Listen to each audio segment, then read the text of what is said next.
Pak Erlangga Hartarto sama Caimin tuh kelihatannya lagi mesra banget gitu. Dan mereka bahkan sepakat untuk ngeklaim jadi motor koalisi gitu kan. Head to head antara poros perubahan dengan poros keberlanjutan. Anies dengan Ganjar. Nah, wakilnya Ganjar itu Prabowo. Sobatnya efek ekor jas itu tuh sah-sah aja ya didapetin oleh parpol. Bukan artinya wah pansos gitu, pancet sosial gitu. Justru sebenarnya namanya parpol tuh harus begitu ya. Dapat yang namanya efek dari ekor jas itu. PSI mendukung Ganjar itu betul-betul karena Ganjarnya, bukan karena PDIP-nya.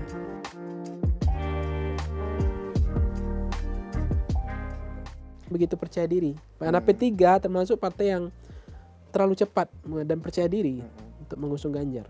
Itu terlalu percaya diri, tapi ada juga yang over pede banget kayak PSI ya. Waktu itu kan belum ada deklarasi apa segala macam, malah tiba-tiba udah ngedeklar, wah kita dukung Ganjar Pranowo, sampai akhirnya PDIP ngekritik balik dan akhirnya kayak nggak dianggap sekarang. Itu terlalu percaya diri apa gimana tuh? Nah kalau PSI mungkin karena memang punya blok ideologisnya dengan Ganjar kan nggak terlalu jauh ya. Kemudian paham-paham Ganjarisme tentang ideologi nasionalis ya, tentang Pancasila, tentang kebinekaan dan toleransi. Ini pastinya bloknya PSI dengan Ganjar ini nggak ada masalah gitu. Jadi irisannya sama, nggak terjadi split lah. Nah ketika memang mereka satu chemistry, sama pemikiran, narasinya sama tentang keindonesiaan, kebinekaan dan tentang kemajemukan, makanya kan PSI mendukung Ganjar itu betul-betul karena Ganjarnya, bukan karena PDIP-nya. Jadi tapi di Haul Bung Karno 1 Juni itu akan diumumkan calon presiden.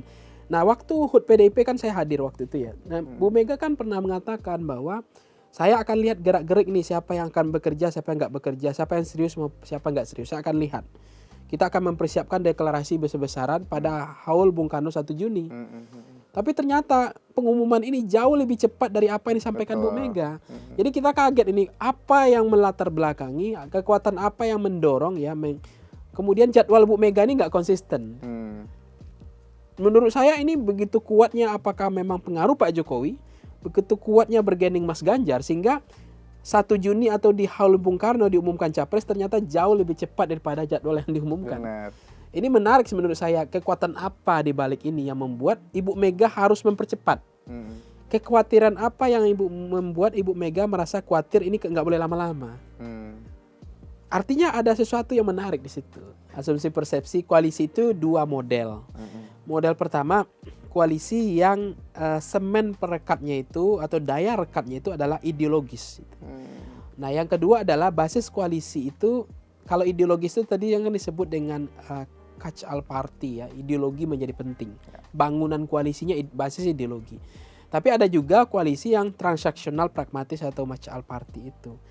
Nah di Indonesia kecenderungan bangunan koalisi kita atau daya rekat atau lem perekat atau semen koalisi kita itu berbasis transaksional pragmatis.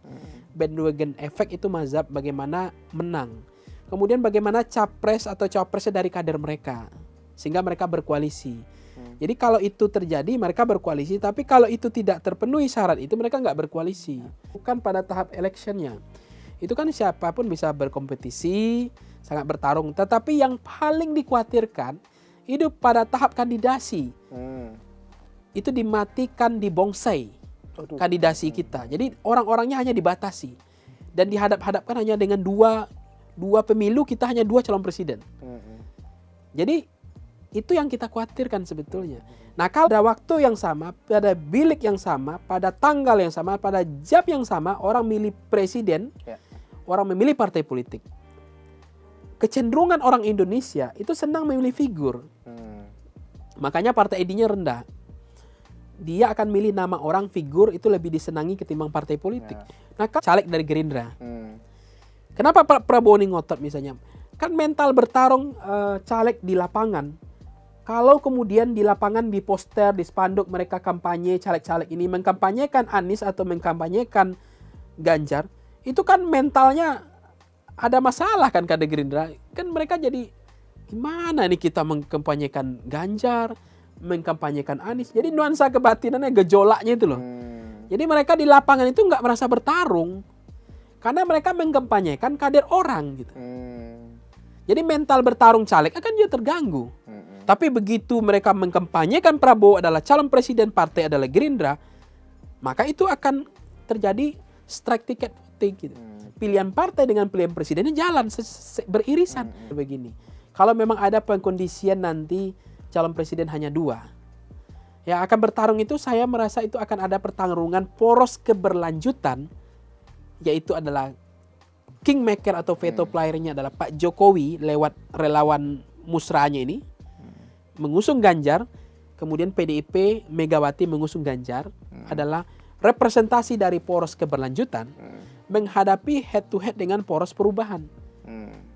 Anies sebagai tokohnya, cawapresnya bisa dari PKS, bisa dari Demokrat, bisa dari Nasdem. Itu menjadi kunci penentu kemenangan.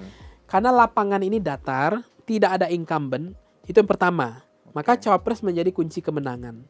Yang kedua adalah selisih elektabilitas calon presiden kita tidak ada mencapai angka psikologis 30% ke atas, apalagi 60%. Makanya ketika SBY, ketika Pak Jokowi periode kedua itu dengan sandal jepit jadi. Untuk menggandeng cawapres mereka mengatakan itu tidak lagi kebutuhan tapi keinginan saja ketika memilih Pak Budiono, ketika memilih Kiai Haji Ma'ruf Amin. Tapi kali ini rentang range margin of error elektoral mereka itu kan masih kadang-kadang Prabowo menyalip Anies, kadang-kadang Anies menyalip Ganjar, Ganjar menyalip Prabowo. Jadi saling menyalip. Jadi tidak ada angka psikologis, angka kemenangan. Masih rentang range margin of error. Maka cawapres menjadi kunci kemenangan. Nah, ini yang menjadi hati-hati capres rasa cawapres itu. Jadi kalau salah menggandeng cawapres, salah mengukur, mengatur atau salah mengkalkulasi, menghitung ulang siapa cawapres yang paling potensial, yang punya kans untuk menang, maka itu sama saja mematikan langkah politik untuk menang.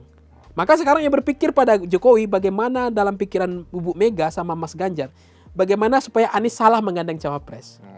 Begitu juga pikiran orang-orang Nasdem, orang PKS, orang Demokrat, bagaimana Ganjar salah menggandeng cawapres. Makanya apa? Politik wait and see. Ganjar tidak akan pernah mengumumkan cawapresnya sebelum Anies mengumumkan cawapresnya. Begitu juga Anies tidak akan pernah mengumumkan cawapresnya sebelum Ganjar mengumumkan cawapresnya. Begitu juga Prabowo. Jadi saya nggak tahu nih kapan akan diumumkan. Karena saling tunggu. Karena ini bagian dari adu strategi. Nah, kita lihat aja nanti ya seperti apa. Oke guys, thank you udah ikutin obrolan politik gue kali ini bareng Bang Pange. Wah, luar biasa. Analisanya dalam banget dan bikin kita mendebak-debak dan berharap siapa yang duluan nge-declare dan mana yang bakalan bagus yang di-declare.